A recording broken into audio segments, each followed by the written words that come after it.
Assalamualaikum warahmatullahi wabarakatuh. Waalaikumsalam warahmatullahi wabarakatuh.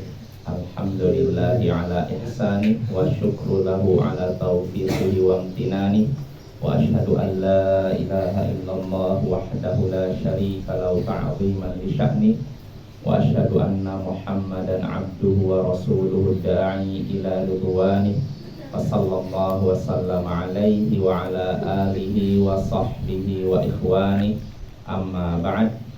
Ayyuhal ikhwa wal akhwat, a'azzani wa a'azzakumullah.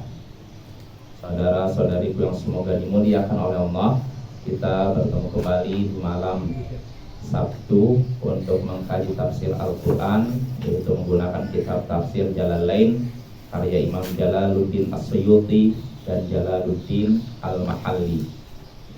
Ya, pada pertemuan sebelumnya kita sudah selesai atau menyelesaikan surat Al-Hadid, yaitu juz 27.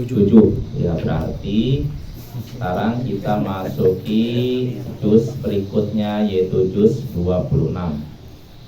Berarti sudah berapa juz Bapak yang kita pelajari? 4 juz. 30, 29, 28, 27. Ada 4 juz kita pelajari. Salam catat dari mufasir ini. Amin. 4 juz ini udah luar biasa Bapak ya. Itu udah faedah yang sangat besar ya, kita bisa membahas 4 juz dalam Al-Quran. Sudah faedah yang lebih baik daripada harta. Dari harta, jabatan, atau kekayaan duniawi apapun ya. Jadi nggak bisa dinilai dengan dunia ilmu itu. Dan ilmu hanya bisa diraih dengan ta'allum. Sebagaimana Nabi SAW sabda, innamal ilmu bitta'allum. Ilmu itu hanya bisa diraih dengan belajar. Jadi jangan harap kita cuma masuk ke dalam ruang gelap langsung turun ilmu. Jangan harap ya. Atau sembunyi di gua berapa hari setelah itu langsung berilmu. Nah, ini cuma dongeng-dongengnya kaum sufi ya. Kita nggak ada yang namanya ilmu, hanya bisa diraih dengan belajar, baca, mendengar, melihat dan semacamnya. Kecuali kalau kita sudah jadi nabi, maka tidak perlu belajar karena Allah langsung memberikan ilmu kepada kita. Nah, kalau misalkan disebut itu ilmu laduni, ya bisa jadi, tapi itu kepada Rasul. Gak ada ilmu laduni yang katanya diberikan kepada wali Allah atau kepada hamba-hamba yang soleh. Ilmu laduni pernah ada? Laduni itu artinya dari Allah langsung. Ini cuma hurufat konsulti. Gak ada ya, ilmu itu gak ada seperti itu. Ilmu itu hanya bisa diraih dengan belajar, dengan membaca, melihat, mendengar, itu ya.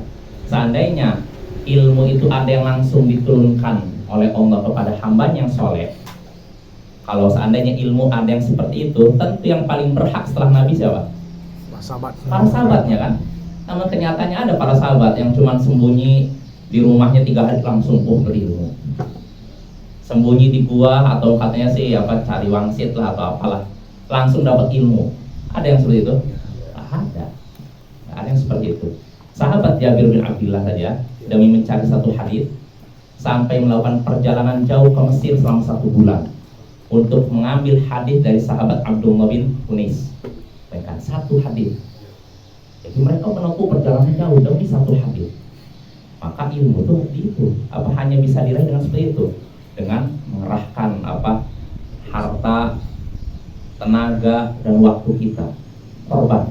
Nah, jadi nggak bisa cuman santai-santai.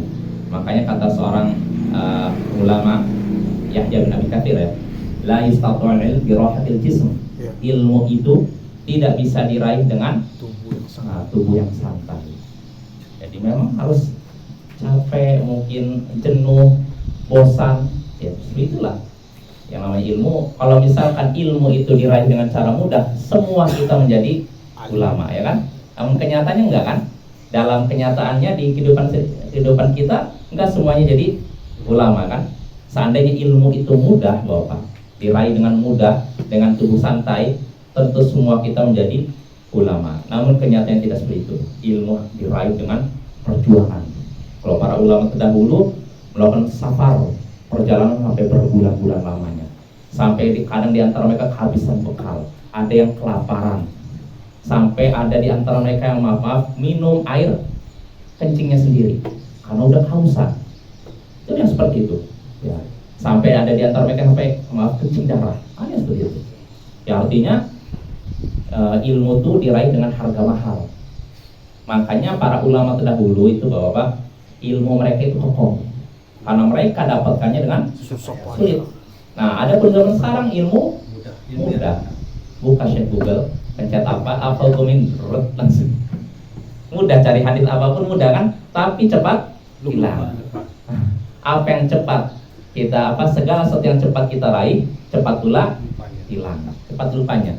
Tapi kalau yang sulit diraih, sekali dapat nempelnya lama. Itulah yang terjadi pada para sahabat, tabi'in dan tabi'in. Mereka mengorbankan waktu mereka, tenaga mereka, harta mereka untuk mencari ilmu. Sampai-sampai ada seorang ulama ahli hadis, terdahulu saya lupa namanya, kata beliau, man talabal hadis aflas. Siapa yang mencari hadis maka dia akan bangkrut. Maksudnya apa? Dia harus mengorbankan banyak hartanya. Dan memang begitu para ulama terdahulu. Demi mencari hadis sampai menjual rumahnya, seperti itu. Karena bagi mereka hadis itu kan ilmu agama, itu lebih mahal daripada dunia dan sisinya. Maka mereka nggak ingin Waalaikumsalam. Mereka menyia-nyiakan peluang seperti itu. Mereka mencari hadis walaupun dengan jual rumah, jual ini, tapi hasilnya berkah. Ya, maka kalau kita ingin mendapatkan ilmu yang berkah, ilmu yang bertahan lama, bermanfaat untuk kita, ya kita harus berkorban. Ya, berkorban apa? Waktu, tenaga, dan pikiran. Ya kan, karena untuk belajar kan butuh mikir, Bapak ya. Ya kan, mikir kadang penat, tapi nggak ada ruginya. Kita belajar agama, kalaupun kita bosan atau penat atau misalkan ngantuk sekalipun nggak ada ruginya. Ya, tetap dapat pahala. Apalagi kalau kita paham, wah udah dapat pahala, dapat ilmu. Nah ini tentu saja faedah yang besar yang kita inginkan. Nah itu Bapak ya, maaf ini Fatimah. Kita syukuri nikmat yang sudah Allah berikan pada kita. Kita sudah menyelesaikan 4 juz dan sekarang kita masuk juz baru, yaitu juz 26. Kalau 26 selesai, 25 selesai, terus 24, 23 sampai juz 1. Insyaallah Bapak ya. Mudah-mudahan umur kita mencukupi sampai juz 1, selesai 30 juz. Yaitu sedikit mukadimah. Ya, jadi juz yang akan kita bahas sekarang juz 26, diawali dengan surat Al-Ahqaf, lalu diakhiri dengan surat Ad-Dzariyat. Ad-Dzariyat sudah kita bahas ya waktu itu ya. Jadi karena Ad-Dzariyat itu kebetulan kan pertengahan. Jadi juz 26 ini berhenti di pertengahan Ad-Dzariyat. Sebagiannya lagi masuk juz 27. Makanya waktu itu kita dahulukan ke pelajaran sebelumnya, dianggap masuk juz 27. Ya berarti nanti kita dari Al-Ahqaf sampai surat Qaf. Karena Ad-Dzariyatnya sudah selesai. Jelas Bapak ya. Nah itulah yang akan kita bahas. Nah sekarang kita bahas surat Al-Ahqaf ini biidznillahi ta'ala, dengan izin Allah Subhanahu wa taala. A'udzu billahi minasyaitonir rajim. Bismillahirrahmanirrahim. Hamim. Tanzilul kitabi minallahil azizil hakim. Ma khalaqanas samawati wal arda wa ma bainahuma illa bil haqqi wa ajalin musamma. Walladzina kafaru amma unziru mu'ridun.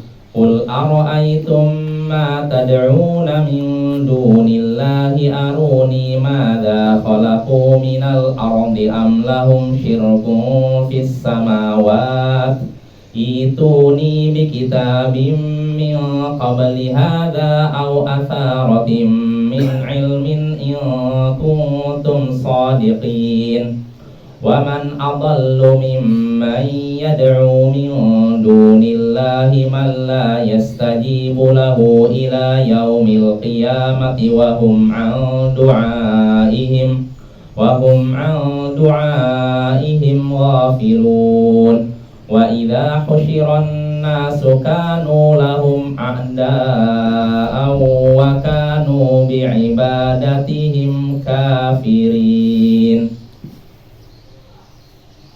Hamim. Hamim ya. Saya terjemahkan dulu. Tanzilul kitabi minallahil azizil hakim. Kitab itu diturunkan dari Allah yang maha perkasa lagi maha bijaksana. Ma khalaqanas samawati wal arda wa ma bainahuma illa bil haqqi wa ajalin musamma. Kami tidak menciptakan langit dan bumi dan apa yang ada di antara keduanya kecuali dengan benar dan sampai batas waktu tertentu.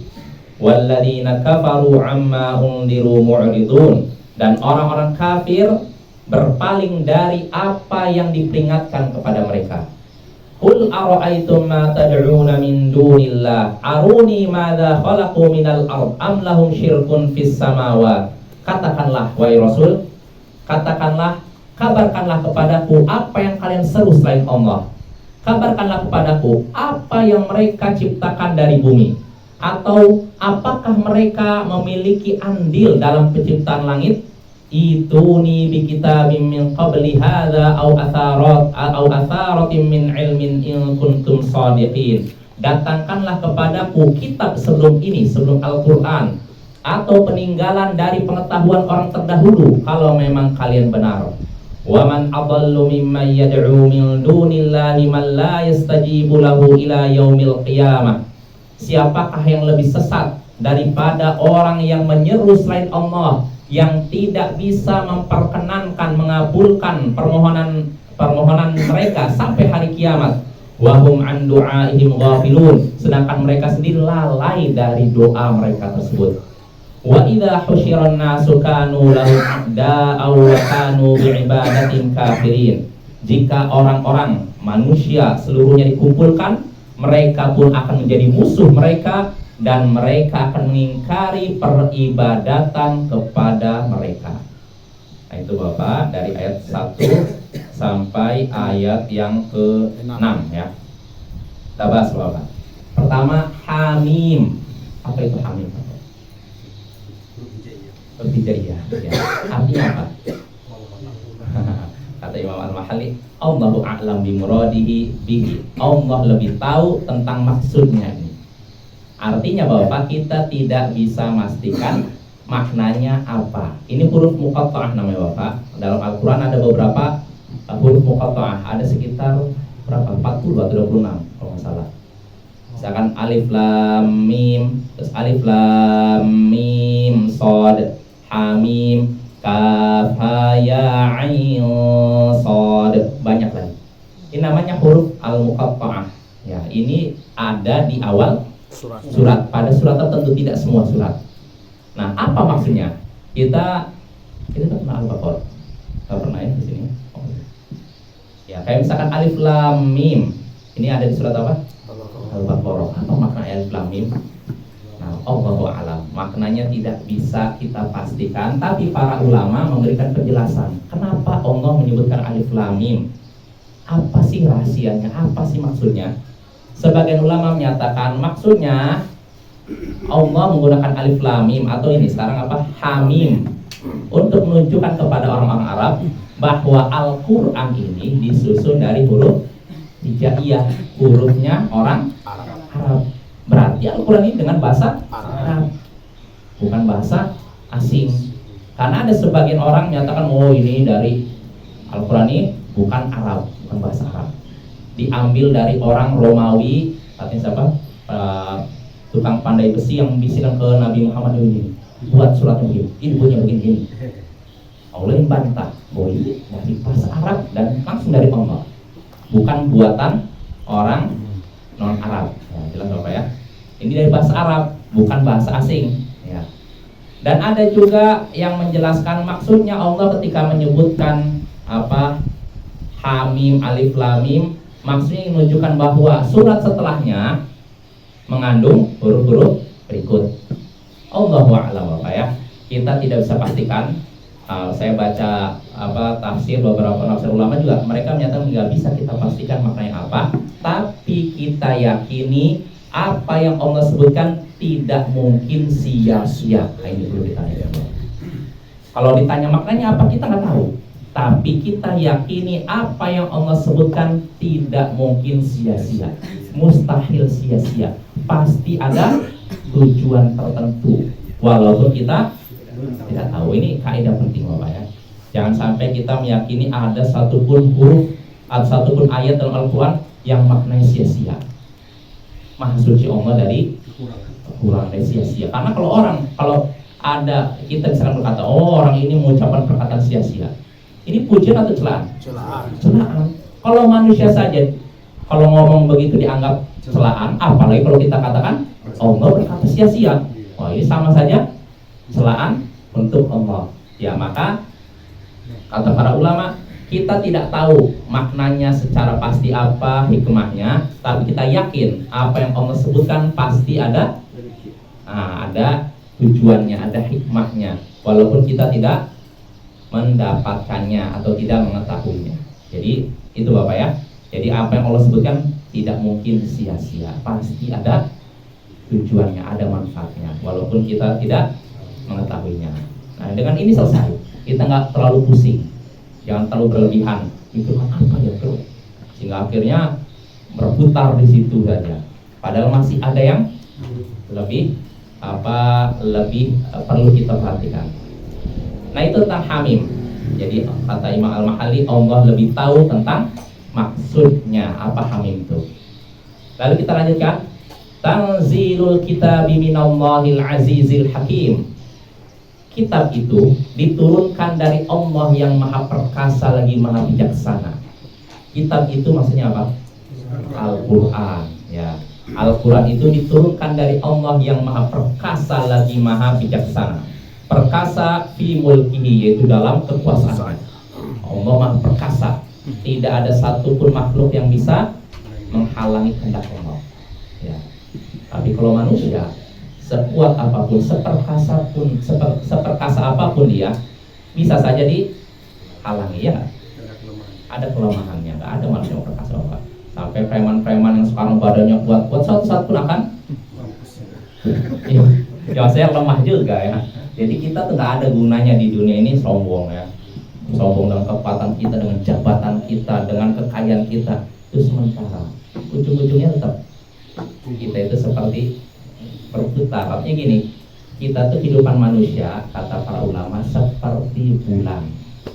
Awalnya kecil, terus besar, purnama kan? Setelah itu jadi kecil lagi. Nah, itu taman pada Allah keselamatan. Artinya kalaupun ya kita kan pasti semua kita akan menuju itu Bapak ya, melemah dan melemah. Yang kita inginkan akhir hidup kita baik. Nah, karena masalah meninggal atau tidak ini bukan jadi masalah, tapi jadi masalah seperti apa ketika kita meninggal itu aja. Karena kalau kita khawatir meninggal, semua orang meninggal, nggak ada orang yang hidup abadi, nggak ada. Semua kita pasti mati. Namun itu bukan yang jadi masalah besar. Jadi masalah besar tuh bagaimana keadaan kita ketika mati itu aja. Apakah kita meninggal dengan baik atau buruk? Ini yang kita khawatirkan, bukan masalah matinya. Ya. Bagaimana keadaan kita ketika meninggal. Lalu bagaimana nasib kita setelah meninggal, itu yang perlu dipikirkan. Bukan meninggalnya. Meninggal memang sakit, mati memang sakit, ya tidak? Tapi yang lebih sakit itu setelahnya nih. Dahsyat lagi. Coba ketika meninggal itu sakit. Meninggal itu pasti ada sakaratnya. Kata Nabi, yang namanya kematian itu pasti ada sekaratnya. Memang sakit, tapi yang perlu kita pikirkan bukan ketika itunya, nanti setelahnya. Bagaimana nasib kita. Nah, kalau kita meninggalnya baik, maka keadaan setelahnya baik. Tapi kalau meninggalnya dalam keadaan buruk, berarti setelahnya buruk. Makanya kata Nabi, innamal a'malu bil khawatim. Amalan seorang itu tergantung akhirnya. Nasib seorang itu tergantung akhirnya. Artinya, kalau akhir hidupnya baik, berarti nasibnya baik setelahnya. Nasib di kuburnya baik, ketika bangkit dari kubur baik. Tapi kalau akhir hidupnya buruk, berarti di kuburnya dia buruk nasibnya, dan ketika bangkit dari kubur buruk.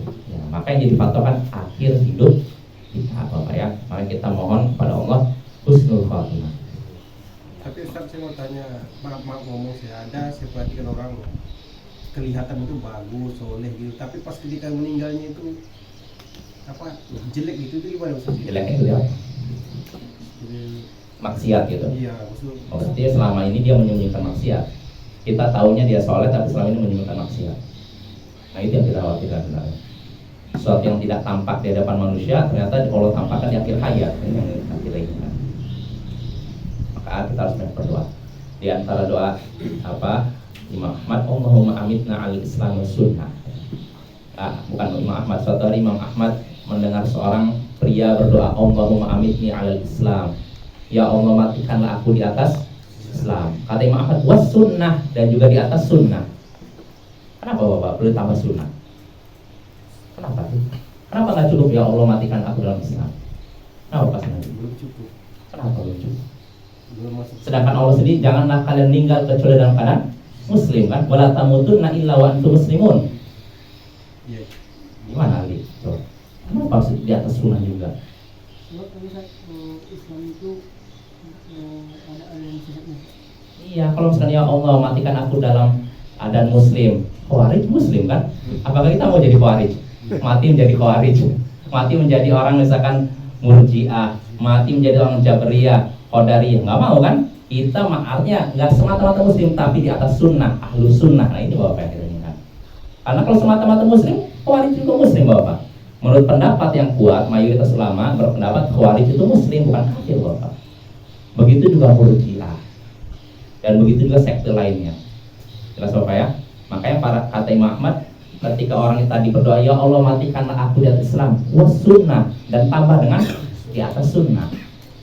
Karena itulah yang kata Nabi, wasataftariqu ummati ala salatin wa sab'ina firqah, dan umatku akan terpecah belah menjadi 73 golongan, kulluha finnar, semuanya di neraka illa wahidah, kecuali satu.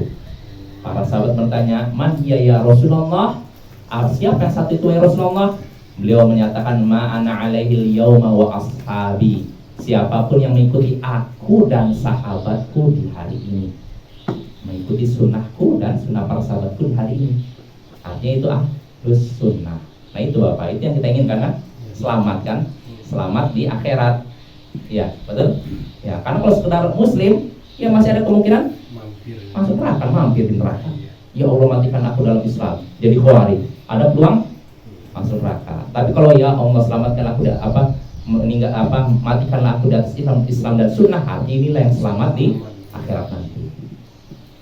Nah itu Bapak, ya kita lanjut lagi. Jadi Allah itu maha perkasa dalam hal kekuasaannya, Al-Hakim, maha bijaksana fi sun'ihi, dalam perbuatannya. Al-Hakim, maha bijaksana dalam perbuatannya. Maksudnya apa? Bijak dalam perbuatannya. Apa aja guys? Nah, ini pernah kita lewati. Adil. Adil. Adil. Nah, ada yang ingat? Maksudnya bijaksana dalam perbuatannya. Apa maksudnya itu? Hakim itu Bapak dari kata hikmah. Allah itu hakim, maha bijaksana. Terjemahkan ke bahasa Indonesia maha bijaksana. Artinya sebenarnya Allah itu mempunyai banyak hikmah, itu maksudnya. Hakim itu mempunyai banyak hikmah fi sun'ihi, dalam perbuatannya. Artinya apa? Semua perbuatan Allah mengandung hikmah. Ada sebabnya, ada tujuannya. Nah ini Bapak nih maksudnya. Ini menyangkut masalah akidah juga. Ini dalil Ahlus Sunnah wal Jamaah bahwasanya perbuatan Allah itu mu'allal. Mu'allal itu ada sebabnya, ada tujuannya, ada hikmahnya. Jadi Allah tidak menakdirkan sesuatu begitu saja, sia-sia. Jelas Bapak ya? Ini sering saya ulang sengaja ini karena ada yang tersesat dalam masalah ini. Contohnya sekte Asy'ariyah. Mereka menolak bahwasanya Allah apa yang Allah tetapkan itu berdasarkan hikmah. Jadi katanya Allah menakdirkan sesuatu yang sekedar menakdirkan itu aja, tanpa tujuan, tanpa sebab tertentu, tanpa hikmah tertentu. Nah ini tentu saja mereka dengan keyakinan mereka, dengan pendapat mereka, seolah-olah mereka sedang mengagungkan Allah. Kenyataannya justru mereka sedang menjatuhkan Allah. Karena Bapak, manusia saja kalau melakukan sesuatu tanpa sebab, tanpa tujuan, ini ujian atau enggak? Oh dia masuk ke ruangan ini, ada sebabnya nggak ada, tujuannya nggak ada juga. Ini pujian atau celaan? Nah, kalau manusia saja itu celaan kan, apalagi Allah. Ya, maka Bapak, semua perbuatan Allah mengandung hikmah, ada sebabnya dan ada tujuannya. Ya, ini merupakan dalil yang menunjukkan kesempurnaan Allah. Jelas Bapak ya?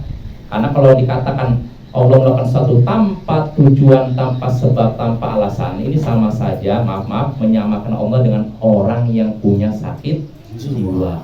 Orang yang punya sakit jiwa atau gila melakukan sesuatu tanpa sebab dan tujuannya kan spontan aja. Kadang dia lihat orang sholat sama ikut, nggak ada niat, ya kan?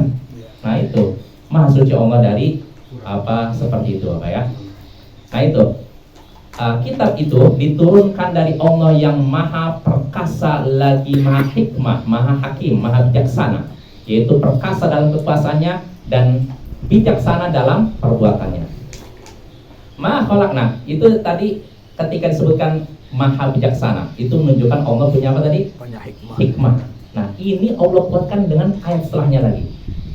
Tadi kan perbuatan Allah pasti mengandung hikmah, sebab tujuan kan. Nah Allah kuatkan dengan ayat setelahnya. Allah katakan ma khalaqnas samawati wal arda wa ma bainahuma illa bil haqq wa ajalin musamma. Kami tidaklah menciptakan langit dan bumi dan apa yang ada di antara langit dan bumi kecuali dengan benar. Bapak, bukan sia-sia. Jadi Allah nggak mungkin menciptakan langit bumi udah gitu tanpa sebab, tanpa tujuan, tanpa alasan. Nggak mungkin. Allah katakan kami ciptakan langit dan bumi, tidaklah kami ciptakan langit dan bumi kecuali dengan benar. Untuk apa? Kata Imam Al-Mahdi, liyadulla ala qudratina wa wahdaniyatina, untuk menunjukkan kekuasaan kami dan keesaan kami. Berarti ketika Allah menciptakan langit dan bumi ada tujuan tidak? Ada. Ya. Imam Al-Mahalli, sebagian orang anggap beliau Asy'ari, mempunyai akidah Asy'ariyah, tapi kenyataannya pernyataan beliau membantah mereka. Orang yang menganggap beliau Asy'ariyah. Ternyata beliau, seandainya beliau Asy'ari, berakidah Asy'ariyah, tentu beliau tidak akan demikian. Karena beliau menyatakan tadi Allah menciptakan langit dan bumi dan apa yang ada di antaranya kecuali dengan benar. Untuk apa katanya? Untuk menunjukkan kekuasaan Allah dan keesaan Allah. Artinya apa yang Allah ciptakan, apa yang Allah lakukan ada tujuannya, hikmah. Jelas Bapak ya? Dan ini bantah mereka sendiri ya. Nah itu, tidaklah kami ciptakan langit dan bumi dan apa yang ada di antara keduanya kecuali dengan benar. Wa ajalim musamma, dan sampai batas waktu tertentu. Sampai kapan? Kiamat. Ya, ila fanaihima yaumal qiyamah. Itu sampai rusaknya langit dan bumi di hari kiamat. Walladzina kafaru amma undiru mu'ridun. Walladzina kafaru amma undiru mu'ridun. Dan orang-orang kafir terhadap apa yang diperingatkan kepada mereka, mereka berpaling. Orang-orang kafir terhadap apa yang diperingatkan kepada mereka, mereka berpaling. Susunannya begitu, kalau kita menerjemahkan enaknya, dan orang-orang kafir berpaling dari apa yang diperingatkan kepada mereka. Apa yang diperingatkan kepada mereka? Perintah larang. Di sini kata Imam Malik, khuwifu bihi minal azab, yaitu azab yang ditakut-takutkan kepada mereka. Jadi mereka diingatkan, kalian kalau begini kalian nanti kena azab, kalau kalian gini kalian dikira siksa. Mereka berpaling. Jelas Bapak ya? Ini orang kafir. Maka jangan sampai kita kalau dapat peringatan berpaling. Karena di antara sifat orang kafir berpaling dari peringatan, berpaling dari kebenaran. Bahkan Bapak, para ulama menggunakan ayat ini untuk menunjukkan bahwa pembatal Islam, yaitu berpaling dari Islam secara menyeluruh. Kita belum pernah belajar Nawaqidul Islam ya? Pembatal Islam itu penting Bapak. Kitab Syekh Muhammad bin Abdul Wahab, Nawaqidul Islam ada jumlah 10.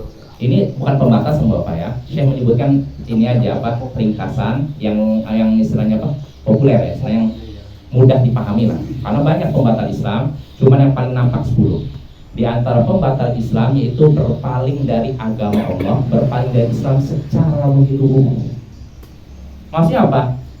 Gak mau mempelajari Islam sama sekali, gak mau ibadah sama sekali, gak mau mendengarkan khutbah atau apapun sama sekali. Pokoknya mikirnya saya cari uang, cari makan, kenyang, sudah. Yang seperti ini Bapak termasuk pembatal Islam. Dalilnya ini para ulama, orang-orang kafir berpaling dari apa? Peringatan yang diberikan kepada mereka. Gak mau nengok sama sekali. Nah ini waspada Bapak ya. Terus gimana? Apakah bisa kita pastikan orang ini kayaknya ini udah berpaling, benar-benar berpaling dari Islam? Susah. Artinya teorinya gitu, tapi dalam mempraktekannya, istilah dalam vonis ini susah Bapak ya. Kita nggak tahu. Harus hati-hati. Iya, hati-hati. Karena kita nggak tahu, bisa jadi menurut kita orang ini nggak pernah nampak di masjid, nggak pernah ibadah, nggak pernah ikut belajar di mana gitu, belajar agama. Oh, berarti dia berpaling sepenuhnya dari Islam. Bisa, bisa jadi di depan orang dia nggak kelihatan, pas dalam rumah bisa jadi dia ibadah kan, ya nggak? Dalam keadaan tidak dilihat oleh orang lain. Maksudnya kita nggak bisa sembarangan memvonis seorang kafir keluar dari Islam semata-mata prasangka kita. Makanya kata Syekh Shalih Al-Syekh ketika menjelaskan pembatal keislaman tadi yang berpaling dari agama secara keseluruhan, katanya dalam prakteknya ketika kita ingin menentukan ini orang ini keluar dari Islam karena itu ini sulit. Makanya kita nggak usah terlalu dipusingkan dalam masalah ini. Jadi kita cari-cari. Contohnya mana orang yang berpaling, nggak usah. Pelajari yang lebih bermanfaat ya. Nggak usah kita cari-cari orang untuk memvonis kafir ini nggak. Ya. Jelas apa ya? Nanti tuduhannya kembali ke kita. Kan Iya. ada di situ. Iya betul. Nggak bisa jadi kan ada sebagian orang begini. Kata Syekh kita kan diantara pembatal keislaman kan yaitu berpaling dari Islam secara menyeluruh. Maksudnya apa? Nggak mau mempelajari Islam sama sekali, baik di masjid kah, mau di ini di TV kah, misal kalau sekarang TV kan, atau di mana kah majelis itu nggak mau, dan nggak mau ibadah sama sekali. Pokoknya dia nggak punya perhatian 100% terhadap agama, nggak mau dia. Yang dia pikirkan cuma cari dunia. Nah orang seperti ini kata Syekh kafir, keluar dari Islam, batal Islamnya berdasarkan ayat tadi. Jelas ya? Artinya pikirannya fokus pikirannya benar-benar berpaling dari agama 100%. Yang dia pikirkan cuma dunia.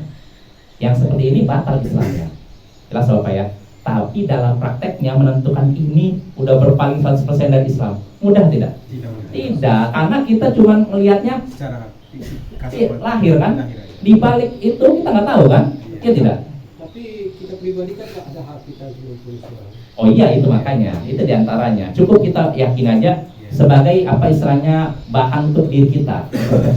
Kita modelnya seperti ini enggak? Jangan sampai kita cuma mikir dunia, nggak mikir agama sama sekali, nggak mikir ibadah sama sekali. Ini bisa batal Islam kita. Nah ini harus ini Bapak, tujuannya ini kita belajar bukan untuk memvonis ya, memvonis fulan kafir, memvonis ahli bid'ah, atau enggak. Tujuan kita belajar pertama untuk diri kita sendiri, lalu untuk keluarga kita, lalu orang sekitar kita. Artinya mengingatkan jangan sampai kalian seperti ini. Nah gitu. Ya, jelas Bapak ya. Nah itu, jadi orang-orang kafir berpaling dari peringatan yang diberikan kepada mereka. Ya, ini sekali lagi Bapak, ayat tadi, ayat yang ini, ayat yang ketiga ini menguatkan ayat yang kedua tentang Allah, perbuatan Allah mengandung hikmah. Ya, dikuatkan dengan ayat yang tadi, Allah menciptakan langit dan bumi dengan hak. Artinya untuk tujuan tertentu. Tujuannya apa? Kata Imam Mahali tadi apa? Menunjukkan kekuasaan Allah dan juga keesaan Allah. Ya. Jadi kalau orang mau berpikir tentang tanda-tanda kekuasaan Allah, sebenarnya dia juga akan menemukan keesaan Allah. Ini kalau seorang mau berpikir, maka dalam seorang penyair mengatakan wa fi kulli syai'in ayan tadullu ala annahu wahid. Kurang lebih gitu. Dalam segala ayat itu segala tanda-tanda yang ada di langit dan bumi itu semua menunjukkan bahwasanya Allah itu Esa. Ya, ini bagi yang mau berpikir. Namun kenyataannya banyak orang yang tidak mau berpikir dan tetap kafir. Ya tidak Bapak? Ya kan? Ya sebagian orang kafir gitu kan? Mereka bisa meneliti bulan, meneliti ini, meneliti semut, sarangnya, kapan dia kawin, kapan dia berpindah, tapi dia tetap kafir. Nggak mengakui adanya Allah. Ada nggak yang seperti itu? Iya, itu mereka lah orang yang disinggung oleh Allah dalam surat Ar-Rum, ya'lamuna zahiran minal hayatid dunya wa hum 'anil akhirati hum ghafilun. Mereka ahli tahu tentang perkara lahir di dunia, tapi mereka tentang akhirat lalai. Jadi dalam masalah dunia ahlinya luar biasa, tapi masalah akhirat mereka lalai, tidak tahu. Nah itu sifat orang kafir ya. Kita lanjut. Qul ara'aytum ma tad'una min dunillahi aruni madza khalaqu minal ard am lahum syirkun fis samawat. Lalu Allah pada ayat berikutnya, ayat berapa ini? 4 ya. Allah katakanlah wahai Rasul, Qul ara'aytum ma tad'una min dunillah. Katakanlah wahai Rasul, kabarkanlah kepadaku apa yang kalian seru selain Allah. Apa yang kalian seru selain Allah. Katakanlah wahai Rasul, kabarkanlah kepadaku apa yang kalian seru selain Allah. Di sini Rasul berbicara pada siapa? Berbicara pada siapa? Musyrikin? Musyrikin Arab, musyrikin Quraisy. Kabarkanlah kepadaku apa yang kalian seru selain Allah. Maksudnya di sini berhala-berhala itu ya. Aruni madza khalaqu. Kabarkanlah kepadaku apa yang mereka ciptakan dari bumi. Artinya gini, kalian menyembah berhala-berhala. Apakah mereka bisa menciptakan sesuatu di bumi? Nah, itu maksudnya apa ya? Kabarkanlah kepadaku apa yang mereka ciptakan dari bumi. Am lahum syirkun fis samawat, atau apakah mereka punya andil dalam penciptaan langit? Nah, di sini Allah mengajarkan nabinya untuk membantah apa Bapak? Orang-orang kafir, orang musyrik. Nah, dari sini juga kita bisa mengambil faedah, disyariatkan membantah orang-orang kafir bagi yang mampu. Kalau nggak mampu jangan Bapak ya. Nanti malah jadi bumerang. Bisa masuk subhat mereka. Iya, jadi hati-hati Bapak ya. Jadi harus orang yang mampu. Nah ini diantaranya dalil bolehnya kita membantah orang-orang musyrik. Katakanlah wahai Rasul, kabarkan kepadaku apa yang kalian seru selain Allah. Kabarkanlah kepadaku berhala-berhala yang kalian sembah selain Allah. Kabarkanlah kepadaku apakah berhala-berhala tersebut bisa menciptakan sesuatu di bumi, atau mereka punya andil dalam penciptaan langit. Itu di kitab min qabli hadza. Datangkanlah kepadaku kitab sebelum ini. Sebelum ini maksudnya apa? Quran. Sebelum Quran ya. Au atharatin min ilmin in kuntum shadiqin, atau datangkan kepadaku peninggalan dari pengetahuan orang-orang terdahulu kalau memang kalian benar. Nah, artinya gini Bapak, maksudnya di sini ada keterangan dari Imam Al-Mahali di sini. Jadi setelah Nabi disuruh bertanya kepada orang-orang musyrik, apakah berhala-berhala kalian bisa menciptakan sesuatu di bumi? Apakah berhala-berhala kalian punya andil dalam penciptaan langit? Ini kan nunggu jawaban kan sebenarnya kan. Nah, tapi Allah ingin mereka jatuhkan lagi. Dengan cara apa? Datangkan kepadaku.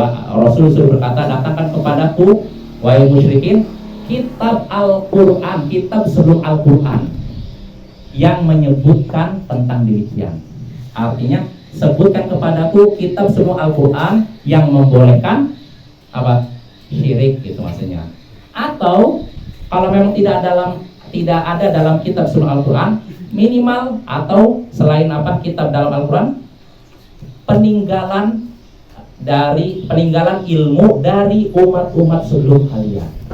Ya, bisihhati da'watu fi ibadatil asnam, yaitu ilmu yang diambil dari orang-orang terdahulu yang membenarkan klaim kalian tentang peribadatan kepada berhala, annaha tuqarribukum ilallah, yaitu bahwasanya berhala-berhala itu bisa mendekatkan kalian kepada Allah. Artinya gini, kan mereka Allah kan suruh Rasul untuk bertanya kepada orang-orang musyrik, kabarkan kepadaku apa yang bisa diciptakan oleh berhala-berhala itu di bumi. Ada nggak kira-kira? Ini kan nggak ada kan sebenarnya menjatuhkan kan? Atau kalau memang mereka nggak bisa menciptakan, mereka punya tidak andil dalam penciptaan langit? Ada nggak?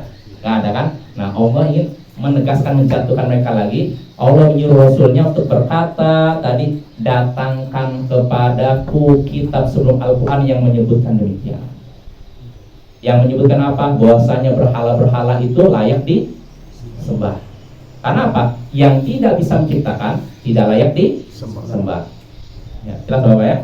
Datangkan kitab sebelum Al-Quran yang menyatakan bahwasanya kita boleh menyembah berhala, boleh berbuat syirik.